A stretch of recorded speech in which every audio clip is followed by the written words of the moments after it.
Bismillahirrahmanirrahim. Assalamualaikum warahmatullahi wabarakatuh. Sebelumnya izin memperkenalkan diri. Saya Eva Hayati dengan NPM 2021020059. Di sini saya akan mencoba menjelaskan materi dari bangunan hukum Islam di Indonesia dari mata kuliah Filsafat Hukum Islam yang diampu oleh Bapak Hervin Yogi Pradikta MHI.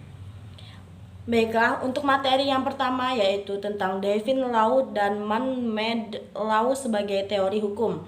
Hukum Islam dikategorikan sebagai Divine Law karena aturan-aturan yang ada di dalamnya dibuat langsung oleh Tuhan untuk mengatur kehidupan manusia di dunia. Bila kita perhatikan pengertian di atas, betul-betul menempatkan hukum Islam sebagai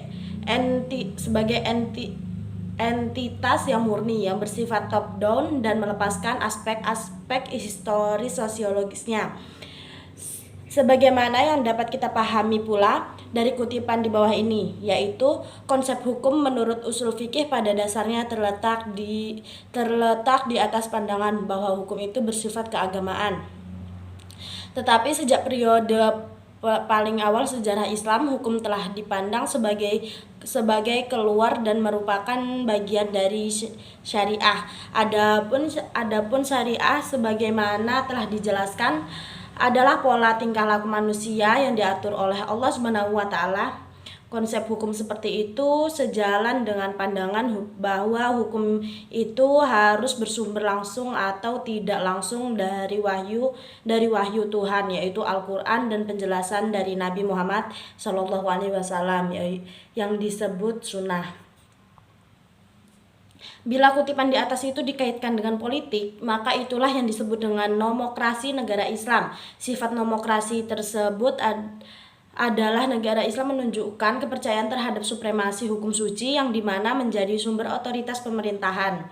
Peraturan suci seperti ini adalah inherent, memiliki karakter supranatural dan yang luar biasa, yaitu supranatural and extraordinary karakter. Ikatan-ikatan penyatuan itu antara lain adalah agama dan negara. Dan supremasi hukum suci berasal dari kehendak Tuhan secara bersama-sama, menegaskan kembali kewajiban setiap hamba untuk taat kepada Allah. Menurut Kaduri, warga negara Islam itu adalah hamba Allah dan hukum-hukumnya adalah hukum suci, di mana karena ia berasal dari Allah Subhanahu wa taala tidak diterapkan oleh manusia. Hukum suci seperti itu adalah pasti benar dan manusia hanya bisa mematuhi karena Allah Subhanahu wa taala itu lebih mengetahui dari otoritas maupun terhadap kebutuhan hambanya, di mana dalam usaha menaati hukum manusia selalu menyadari akan tujuan keagamaannya, karena hukum dalam Islam memiliki karakter sebagai sebuah kewajiban religius. Pada waktu yang sama ia juga memberikan dukungan politik bagi agama Islam.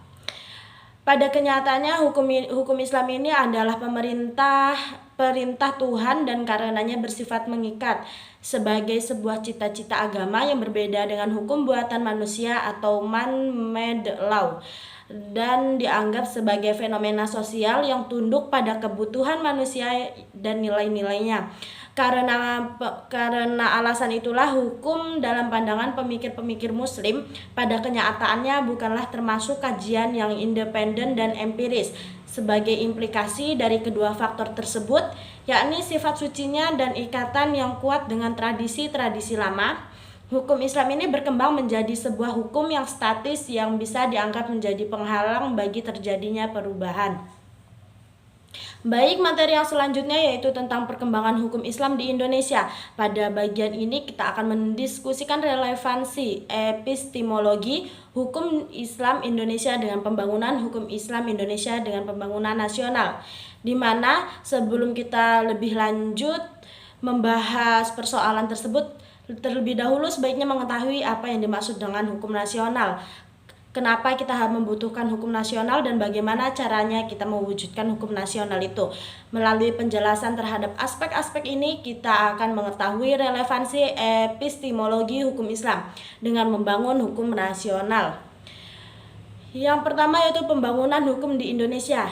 di mana dalam rangka membangun sistem hukum nasional pemerintah menerapkan kebijaksanaan untuk memanfaatkan 3 sistem yang eksis atau living law di Indonesia, yaitu sistem hukum adat, Islam, Barat atau Belanda sebagai bahan bakunya. Ketiga sistem hukum tersebut sangat berkontribusi dalam pembangunan hukum nasional. Tatanan hukum nasional di Indonesia itu harus mengandung ciri-ciri berikut. Yang pertama yaitu berwawasan kebangsaan dan berwawasan Nusantara. Yang kedua, mampu mengakomodasikan kesadaran hukum kelompok etnis atau kedaerahan dan keyakinan agama. Yang ketiga yaitu sejauh mungkin berbentuklah bertulis dan terunifikasi. Yang keempat, bersifat rasional dan mencakup rasional efisiensi, rasionalitas, kewajaran, rasional kaidah dan nilai. Yang terakhir yaitu responsif terhadap perkembangan aspirasi dan ekspektasi masyarakat. Baik, yang selanjutnya yaitu perkembangan hukum Islam di Indonesia antara sarana dan prasarana. Berdasarkan penjelasan di atas, tampak sekali dalam hal penetapan kebijakan hukum di Indonesia ini, pemerintah telah menjadikan hukum Islam sebagai bagian dari hukum nasional, di mana kondisi seperti ini tidak semata-mata terjadi di Indonesia, tetapi terjadi pula di negara-negara berkependudukan Muslim, baik yang memiliki konstitusi Islam maupun yang tidak memilikinya. Sebagai sebuah sistem hukum atau bagian dari sebuah sistem hukum, ia mempunyai teks tertulis dalam bidang-bidang yang dicakupkan, memiliki lembaga peradilan sesuai yang ditingkat-tingkatkan yang diperlukan, dan mempunyai alat penegak hukum untuk menjalankannya. Mungkin hanya materi ini saja yang dapat saya sampaikan. Apabila ada kesalahan, saya mohon maaf, dan saya akhiri. Wassalamualaikum warahmatullahi wabarakatuh.